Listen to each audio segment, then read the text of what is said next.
তো এখন আমরা আজকে মনে করি যে ইসরায়েল অনেক শক্তিশালী, আমেরিকা অনেক শক্তিশালী, কিন্তু আল্লাহর পাকড়াও যখন আসবে তাদেরও পতন হতে সময় লাগবে না। হয়তো একদিন সকালে উঠে শুনবেন যে তাদের পতন হয়ে গেছে। আমরা আল্লাহর কাছে দোয়া করি সেই সকালটা যাতে অতি তাড়াতাড়ি এসে যায়, সেই সময়টা যেন তাড়াতাড়ি এসে যায়।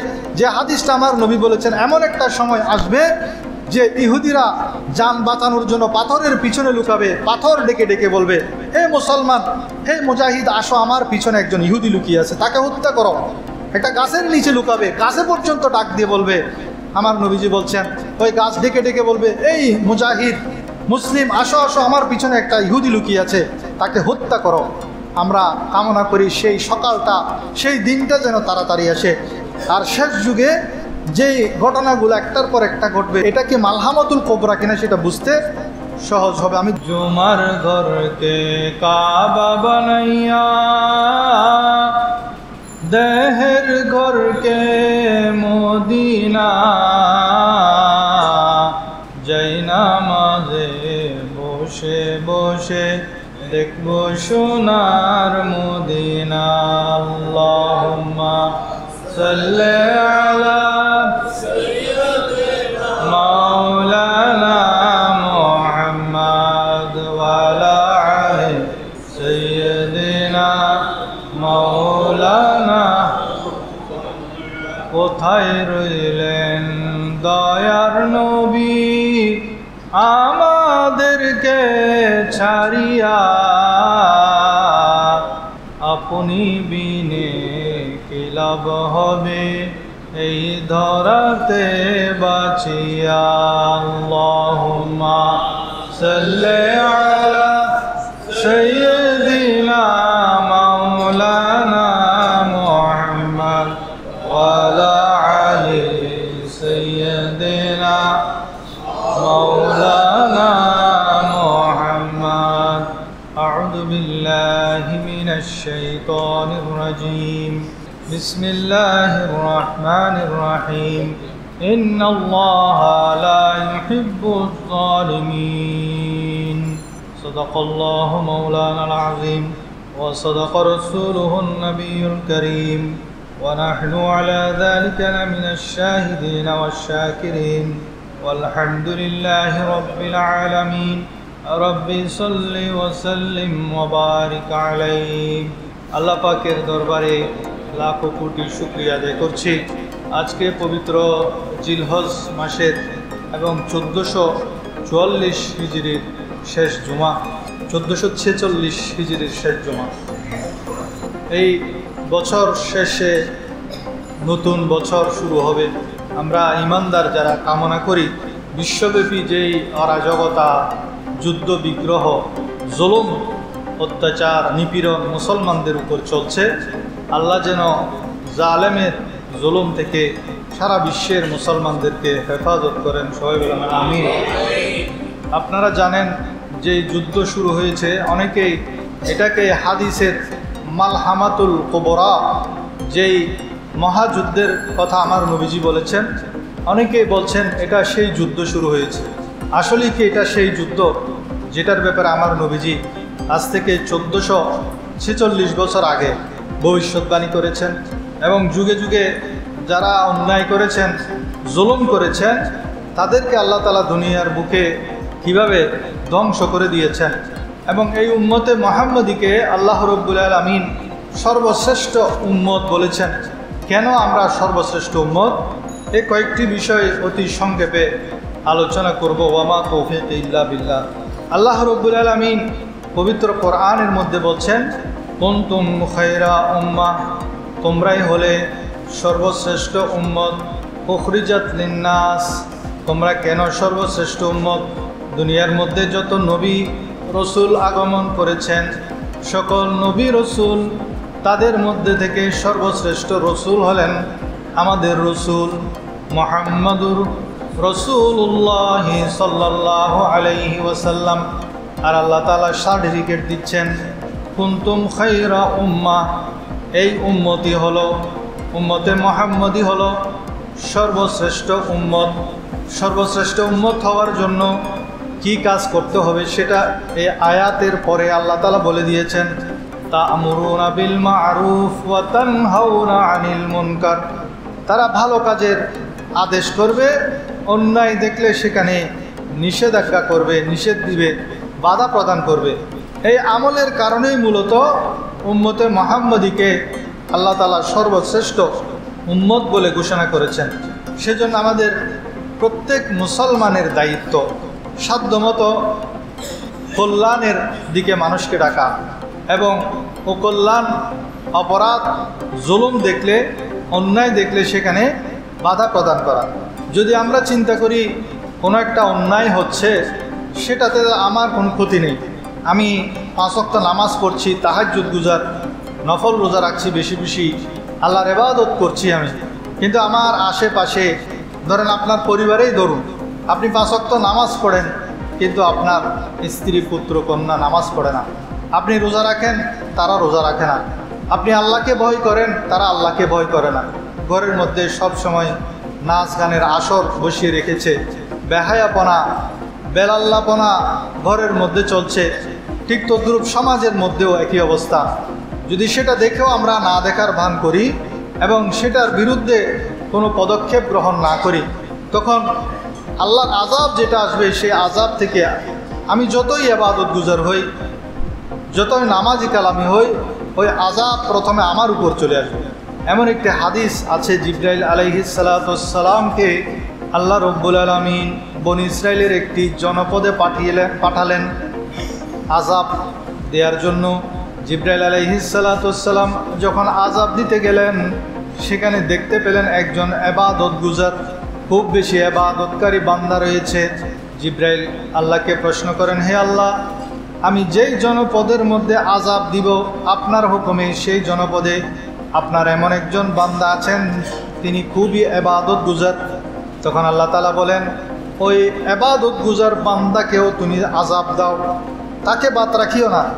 আমার আযাব যে দিবে তাকে সহ সেই আযাবের মধ্যে শামিল করো। জিবরাইল আলাইহিস সালাম হুকুম পালন করলেন। অতঃপর আল্লাহকে প্রশ্ন করেন, হে আল্লাহ, এর অপরাধ কি? সে তো নামাজ কালাম সব কিছু করে আপনার ইবাদতের মধ্যে মশগুল থাকে। তখন আল্লাহ তাআলা বলেন, এই ব্যক্তি যদিও আমার ইবাদত করে, কিন্তু তার চারপাশে, চতুর্পাশে যেই সমস্ত অন্যায় অপরাধ সংগঠিত হয়, সে অন্যায় অপরাধ, সেই জুলুমের বিরুদ্ধে সে কোনো পদক্ষেপ গ্রহণ করে নাই, সে অন্যায়ের প্রতিবাদ করে নাই, সেজন্য তাকেও আমি আযাবের অন্তর্ভুক্ত করেছি। অতএব আমাদের উচিত যখনই অন্যায় দেখব, সাধ্যমতো সে অন্যায়ের বিরোধিতা করা। সাধ্যমতো কীরকম? হাদিস শরীফের মধ্যে আছে, যদি তোমার শক্তি থাকে তাহলে কোনো অন্যায় জুলুম দেখলে, কোনো খারাপই দেখলে তুমি সেটাকে নিজের হাতে প্রতিহত করো। যদি সেটা না পারো তাহলে মুখে প্রতিবাদ করো। যদি মুখে প্রতিবাদ করতে না পারো তাহলে তুমি ওই অন্যায় কাজকে অন্তরে অন্তরে ঘৃণা করো। যদি তুমি অন্তরে অন্তরে ঘৃণা করো, 3 নম্বর কাজটি করো, তাহলে সেটা হবে তোমার দুর্বল ঈমানের পরিচায়ক। তোমার ঈমান আছে কিন্তু সেটা দুর্বল। যখন তুমি একটা অন্যায় দেখলে তুমি ঘৃণা করছো, যখন তোমার ঘরে তুমি ফজরের নামাজ পড়ার জন্য মসজিদে চলে আসছো, তোমার স্ত্রী, পুত্র, কন্যা তারা ঘুমাচ্ছে, সেটা দেখে তোমার মনের মধ্যে যদি খারাপ লাগে, তুমি তাদেরকে কিছু বলতেও পারো না, বলার সেই ক্যাপাসিটি নেই, কিন্তু মনে মনে তুমি ঘৃণা করো তাদের এই কাজকে, তাহলে তুমি তোমার ওই ঈমান যেটা আছে সেটা দুর্বল। তবুও ঈমান আছে, কিন্তু তুমি যদি তাদের এই অন্যায় কাজকে, তাদের এই অপরাধকে, গুনাহের কাজকে তুমি ঘৃণা না করো, মনে মনে তোমার কোনো ধরনের খারাপ না লাগে, অভ্যাস হয়ে গেছে। আপনার সন্তান উচ্চ আওয়াজে গান শুনছে, আপনি সেটাকে স্বাভাবিকভাবে গ্রহণ করেছেন। আপনার সন্তান আজান দিলে মসজিদে না এসে সে হেডফোন লাগিয়ে গান শুনছে, মুভি দেখছে, সেটা দেখে যদি আপনার খারাপ না লাগে, তাহলে আমার নবীজি বলছেন, তা তোমার অন্তর থেকে ঈমান নামক নিয়ামতটা আল্লাহ তাআলা ছিনিয়ে নিয়েছেন। সবাই বলুন সুবহানাল্লাহ। এবার নিজে নিজে চিন্তা করুন, আমরা সবাই মুসল্লি, নামাজ পড়তে আসি, কিন্তু আমরা আমাদের অধীনস্থ যারা, তাদের ব্যাপারে আমরা কতটুকু তা'মুরুনা বিল মা'রুফ ওয়া তানহাউনা আনিল মুনকার, এই কাজটা কতটুকু করতে পেরেছি? আমাদের চোখে যে কোনো মন্দ যদি ধরা পড়ে, তাহলে আমাদের প্রত্যেকের জন্য ওয়াজিব হলো সেই মন্দ কাজটা নিজের সাধ্য মতো প্রতিহত করা, হয়তো হাতে নয়তো বা মুখে প্রতিবাদ করা, অথবা অন্তরে অন্তরে সেই মন্দ কাজটাকে ঘৃণা করা। হযরত আলী রাদিয়াল্লাহু তাআলা আনহুকে আমার নবীজি বলেন, হে আলী, তোমার মাধ্যমে যদি একজন লোকও সঠিক পথের মধ্যে আসে, গুনাহের কাজ ছেড়ে দেয়, নেকির পথের মধ্যে চলে আসে, তাহলে পুরা দুনিয়ার মধ্যে যা কিছু আছে তার চাইতেও সেটা উত্তম। এনফেরাদিভাবে, এককভাবে কোশিশ করবেন। আপনি পুরো সমাজ পরিবর্তন করতে পারবেন সেটা আল্লাহ আপনাকে বলছেন না, বরং আপনি একজনকে টার্গেট করেন যে আমি এই একজনকে সংশোধন করব। আপনার সন্তান, তাকে টার্গেট করেন যে আমি আমার সন্তানটাকে অন্তত নামাজি কালামি বানাবো, আমার সন্তানটাকে আমি সাথে নিয়ে নিয়ে মসজিদে চলে আসব, তাকে ভোরে ঘুম থেকে তুলে দিব, তাকে দ্বীনের পথে পরিচালিত করব।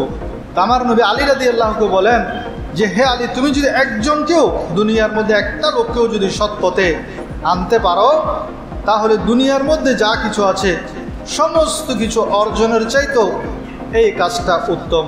আল্লাহ রসুল বলেছেন, মানুষ ভালো কাজের আদেশ দেওয়া ছেড়ে দেবে। এমন একটা সময় আসবে কিয়ামতের আগে, কিয়ামতের আলামত সমূহের মধ্যে একটি আলামত হলো মানুষকে নেকির কাজ করতে বলবে না, অন্যায় দেখলে বাধা দিবে না। সেই সময়টা এখন আমরা দেখতে পাই। গুনাহ করছে সেটাকে আমরা স্বাভাবিকভাবে গ্রহণ করি, গুনাহকে গুনাহ মনে করি না। আমার নবী বলছেন, মানুষ ভালো কাজের আদেশ দেওয়া ছেড়ে দেবে, মন্দ কাজের নিষেধ করা ছেড়ে দেবে। এমনকি তাদের সামনে জেনা বেবিচার হবে। জীবজন্তু যেরকম জেনা বেবিচার করে প্রকাশ্যে, সেরকম জেনা বেবিচার হবে। তারপরও মানুষ এই ব্যাপারে কোনো পদক্ষেপ গ্রহণ করবে না। আর এগুলোই হলো কিয়ামতের আলামত। এই কাজগুলো যখন হবে তখন বুঝতে হবে যে কিয়ামত অতি সন্নিকটে। এবং কেউ যদি ঘর থেকে বের হয় যে আমি মানুষের কাছে সত্য প্রচার করব, মানুষের কাছে ইসলামের সৌন্দর্য, ইসলামের বাণী পৌঁছে দেব, এই নিয়তে যদি কেউ বের হয় এবং এই বের হওয়ার পথেই যদি সে ইন্তেকাল করে, নবী করিম সাল্লাল্লাহু আলাইহি ওয়াসাল্লাম বলেন তার এই ইন্তেকাল হবে শাহাদাতের মৃত্যু। সবাই বলেন সুবহানাল্লাহ। সেজন্য কেউ যদি জ্ঞান বিতরণের জন্য ঘর থেকে বের হয়, জ্ঞান আহরণের জন্য বের হয়, দ্বীনের জ্ঞান আহরণের জন্য, তাদেরকে ফেরেশতারা তাদের পাখা বিছিয়ে দেয়। বিশেষ করে মাদ্রাসায় যারা বের হয়, এই সমস্ত মাদ্রাসার ছাত্রদের জন্য ফেরেশতারা পাখা বিছিয়ে দেয়। এবং তারা যদি এই সফরের মধ্যে ইন্তেকাল করে, তাদের এই ইন্তেকাল নবী এবং শহীদদের মতো ইন্তেকাল। সবাই বলেন সুবহানাল্লাহ। এবং আমাদের জন্য উত্তম সর্বশ্রেষ্ঠ উম্মত হওয়ার জন্য আমাদের বেশি দূরে যেতে হবে না। আমরা আমাদের অধীনস্থ যারা আছে, ধরেন আপনি একজন দোকানের সওদাগর, আপনার অধীনস্থ কর্মচারী যারা, তাদেরকে আপনি দ্বীনের পথে পরিচালিত করুন। তারা যেন তাদের ৫ ওয়াক্ত নামাজটা ঠিক রাখে। আপনি ঘরের কর্তা, ঘরের মধ্যে যারা আছে তাদেরকে আপনি নামাজের জন্য তুলে দিন সকালে। এটা একদম হালকা মনে করলে হবে না, প্রত্যেককে ডেকে দিতে হবে। চিৎকার চেঁচামেচি নয়, বরং ঠান্ডা মাথায় তাদেরকে প্রতিদিন ডাকতে হবে। এটা আপনার ডিউটি। কারণ কুল্লুকুম মাসউলুন আন রায়াতিহি, আমরা প্রত্যেক যারা দায়িত্ববান আছি প্রত্যেককেই কাল কিয়ামতের ময়দানে প্রশ্ন করা হবে যে তোমার অধীনস্থ যারা ছিল তাদের ব্যাপারে তুমি কি করেছ। সেজন্য আমরা বিশেষ করে যাদের সন্তান সন্ততি আছে, স্ত্রী পুত্র কন্যা, আজকে থেকেই আমরা শপথ গ্রহণ করব, আমি নিজেও দ্বীনের পথে চলব, আমার সন্তানগুলোকেও আমি দ্বীনের পথে পরিচালিত করব। দুনিয়ার মধ্যে কিয়ামত পর্যন্ত যত ভালো মানুষ আসবে, এই ভালো মানুষগুলোর মধ্যে সর্বশ্রেষ্ঠ ভালো মানুষ হলো সাহাবীরা। আমার নবী তাদের ব্যাপারে সার্টিফিকেট দিয়েছেন, খাইরুল কুরুনি কারনি। আমার নবী বলছেন, আমার যুগের যারা সাহাবী, আমার সাহাবীরা, এই যুগটা হলো সর্বশ্রেষ্ঠ যুগ, খাইরুল কুরুনি কারনি। তো সাহাবীদেরকেও আমার নবী 7 থেকে 8 দিনের বেশি গ্যাপ দিতেন না, তাদেরকে নসিহত করতেন। অথচ তারা ছিল সর্বশ্রেষ্ঠ উম্মত।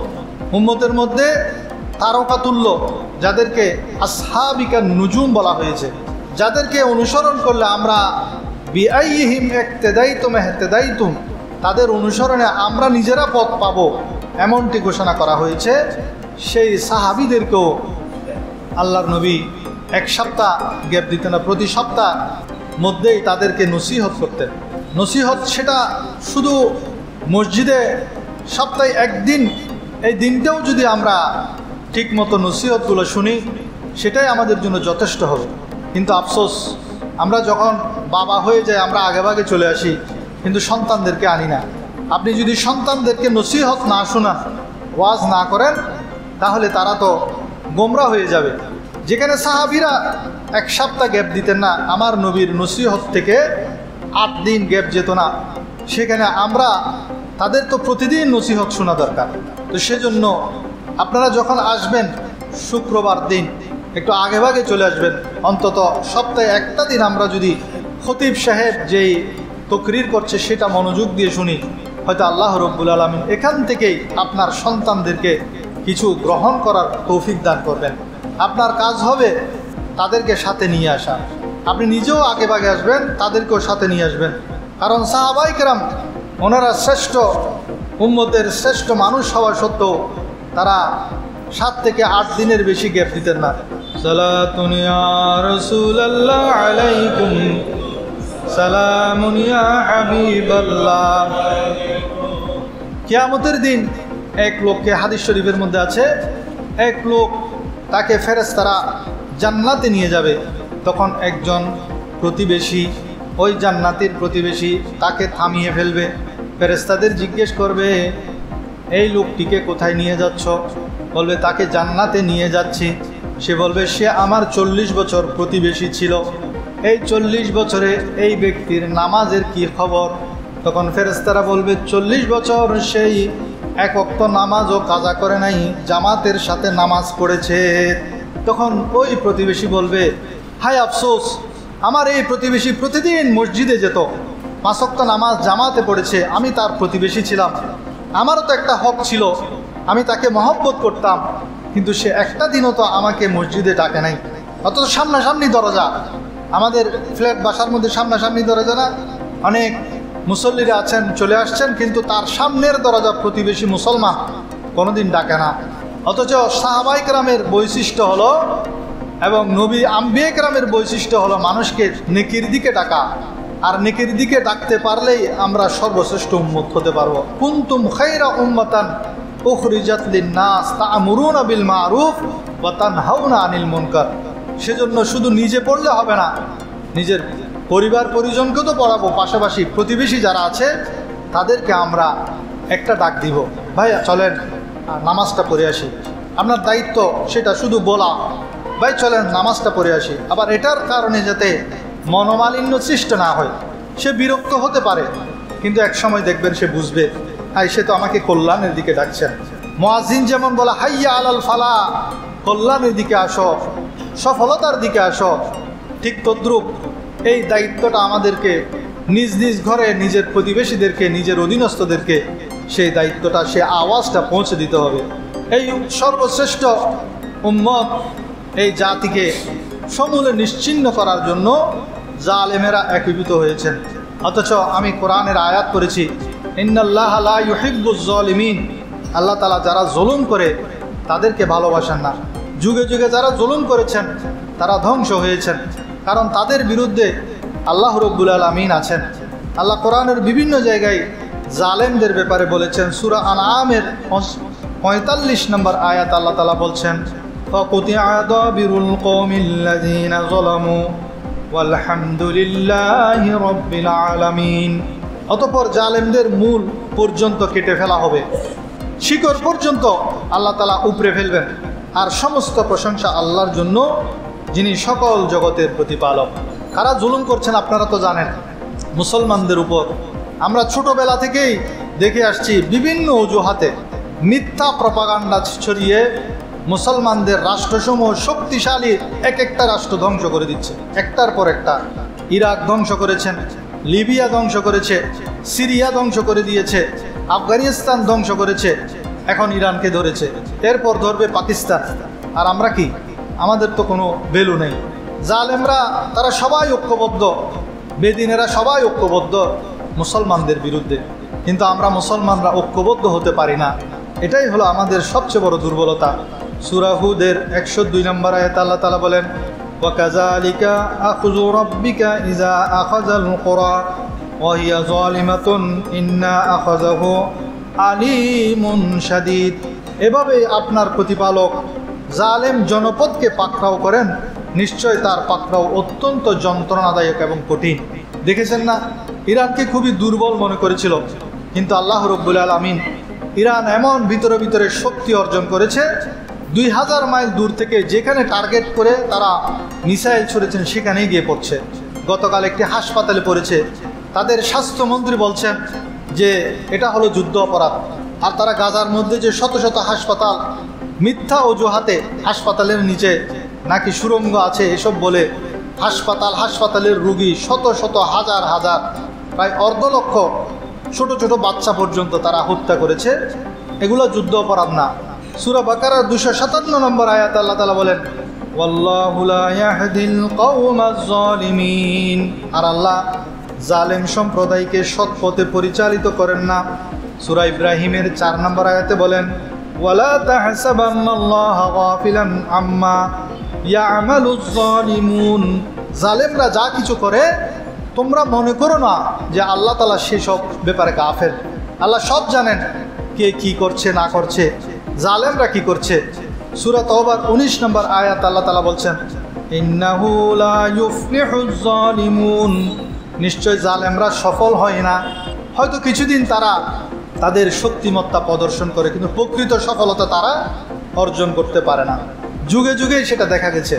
আল্লাহ তাআলা ফেরাউনের মতো শক্তিধর বাদশাহ, তার ঘরের মধ্যে মূসা আলাইহিস সালাতু ওয়াস সালামকে লালন পালন করেছেন। যেই মূসাকে হত্যা করার জন্য 12,000 শিশু পুত্রকে হত্যা করেছে এই ফেরাউনের জাতি, তারাই আজকে গাজার মধ্যে ছোট ছোট বাচ্চাদেরকে 15,000 ছাড়িয়েছে। 15,000-এর অধিক ছোট ছোট মাসুম শিশু বাচ্চাদেরকে সে হত্যা করেছে। সেগুলো যুদ্ধ অপরাধ না। আল্লাহ তাআলা এসব জালিমদের হাত থেকে আমাদেরকে হেফাজত করুন, সবাই বলেন আমিন। সূরা আনফালের 54 নম্বর আয়াত আল্লাহ তাআলা বলেন, যালিকা বিআন্নাহুম কানু ইউকাযযিবুনা বিআয়াতিল্লাহ ফাআহলাকনাহুম বিযুনুবিহিম। কারণ আল্লাহ আয়াতগুলোকে মিথ্যা বলতো এই কাফেররা, তাই তাদের পাপের কারণে আমরা তাদের ধ্বংস করেছি। এরা দুনিয়ার মধ্যে ফিতনা, ফাসাদ, সন্ত্রাসী, জুলুম, অত্যাচার যা কিছু সব তারাই করছে, কিন্তু উল্টা নাম দেয় সন্ত্রাসী হিসেবে মুসলমানদেরকে। মিথ্যা প্রপাগান্ডা, কারণ মিডিয়া তাদের হাতে, মিথ্যা ছড়ানো তাদের কাজ। সেরকম যুগে যুগে যারা জুলুম করেছেন, নূহ আলাইহিস সালাতু ওয়াস সালামের জাতি, বন্যা দিয়ে আল্লাহ তাআলা তাদেরকে ধ্বংস করে দিয়েছেন। লূত আলাইহিস সালাতু ওয়াস সালামের জাতি, যেখানে ডেড সি আপনারা হয়তো অনেকে দেখেছেন মিডিয়ার মধ্যে, অনেকে সেখানে সফরেও যান। পুরো জাতিকে আল্লাহ তাআলা জের জবর করে দিয়েছেন। সেখানে একটা হ্রদ সৃষ্টি হয়েছে, যে হ্রদের মধ্যে মানুষ ডুবে না। পুরা কওমে লূতকে আল্লাহ তাআলা এভাবে ধ্বংস করে দিয়েছেন। এবং সালেহ আলাইহিস সালাতু ওয়াস সালামকে মাদাইন সালেহ সৌদি আরবের মধ্যে 2019 সাল থেকে এই এলাকাটাকে তারা পর্যটকদের জন্য উন্মুক্ত করে দিয়েছেন। এর আগে এই এলাকার মধ্যে মানুষ যেত না, কারণ বুখারী শরীফের একটি হাদিসের মধ্যে আছে, আমার নবীজি তাবুকের যুদ্ধের মধ্যে যাওয়ার সময় সাহাবায়ে কেরামকে বলছেন, এটা হলো সেই জায়গা মাদাইন সালেহ। যারা সৌদি আরব গিয়েছেন অনেকে এখন যায় সেখানে সফর করতে, কিন্তু আমার নবীজির নিষেধ, সেখানে গেলেও খুব দ্রুত যাতে সে এলাকাটা পার হয়ে যায়, কারণ সেখানে আল্লাহর গজব নাজিল হয়েছে। সালেহ আলাইহিস সালাতু ওয়াস সালাম একজন নবীকে সেখানে পাঠিয়েছিলেন। তাদের শক্তি ছিল, তারা পাহাড় কেটে কেটে অনেক সুন্দর সুন্দর ঘর, এখনও সেগুলো আছে, 4000 বছর আগের ঘরগুলা। আমরা সেখানে যেতে হবে না, আজকেই গিয়ে যদি আপনারা ইউটিউবে সার্চ করেন, অনেকে সেখানে এখন যাচ্ছে, সেগুলো ভিডিও করে করে ইউটিউবের মধ্যে দিয়েছেন। সেই দৃশ্যগুলো দেখলে আপনার সেই 4000 বছরের ঘরগুলো এখনও অক্ষত, চুল পরিমাণ ক্ষয় হয় নাই।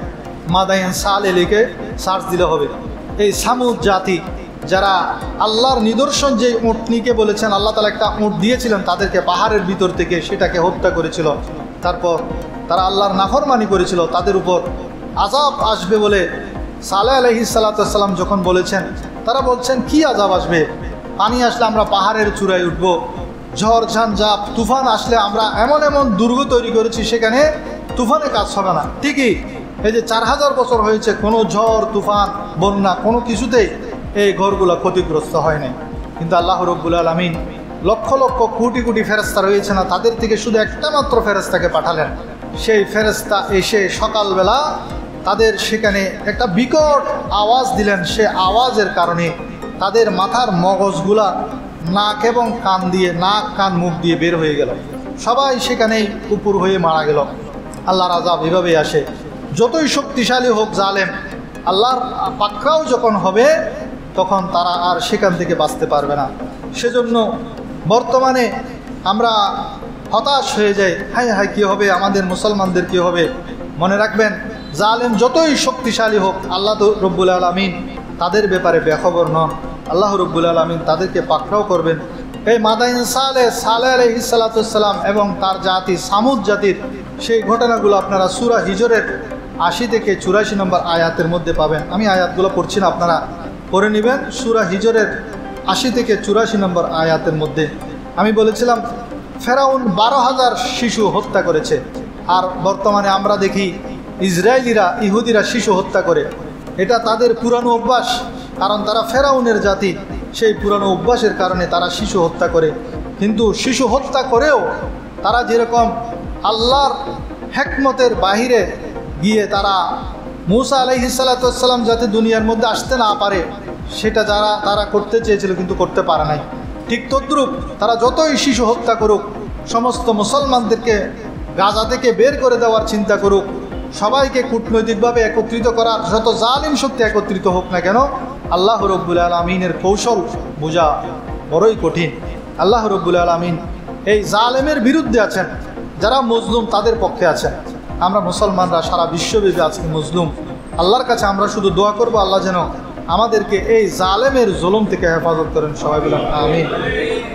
আল্লাহ রব্বুল আলামিন কোরআনে বলেন, ইউরিদুনা লিইউতফিউ নূরাল্লাহি বিআফওয়াহিহিম ওয়া ইয়াবাল্লাহু ইল্লা আন ইউতিম্মা নূরাহু ওয়ালাউ কারিহাল কাফিরুন। কাফের এবং মুশরিকরা তারা মুখের ফুঁক দিয়ে আল্লাহর এই আলোকে, দ্বীনের আলোকে নিভিয়ে দিতে চায়।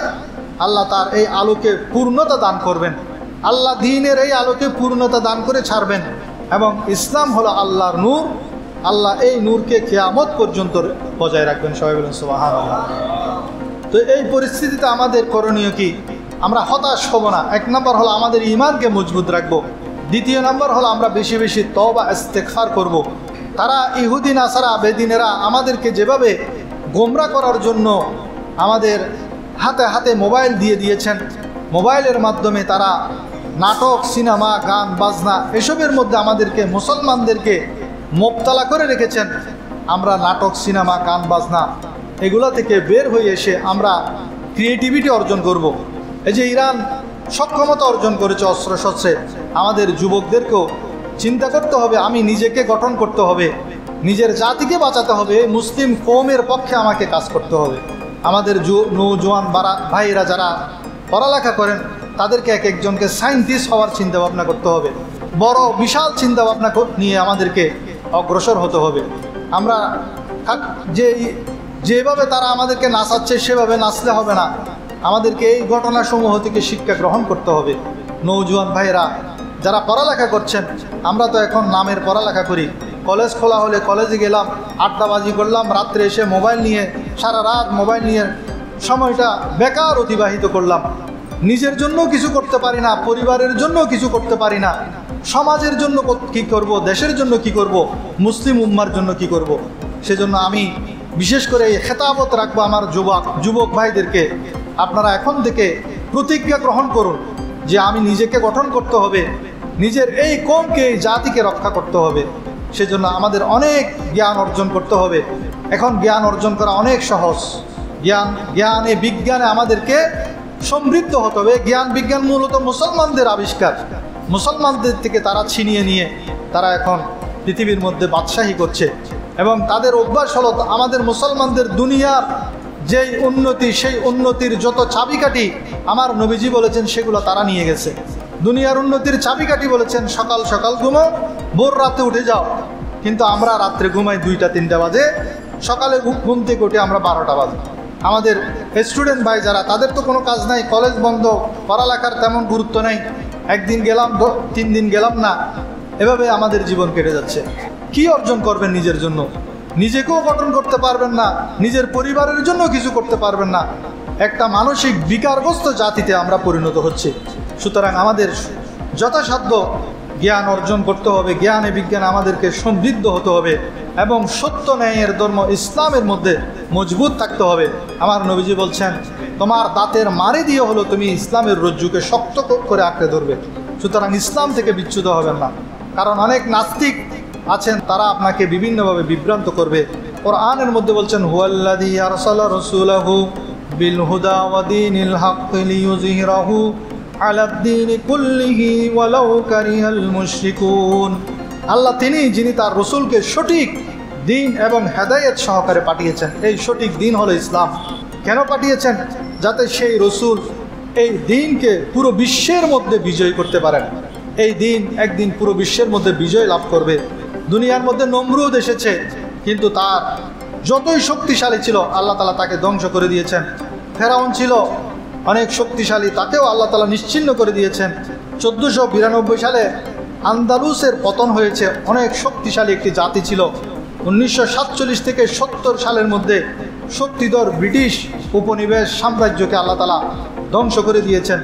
1945 সালে শক্তিশালী হিটলারের পতন হয়েছে। 1991 সালে সোভিয়েত ইউনিয়নের পতন হয়েছে।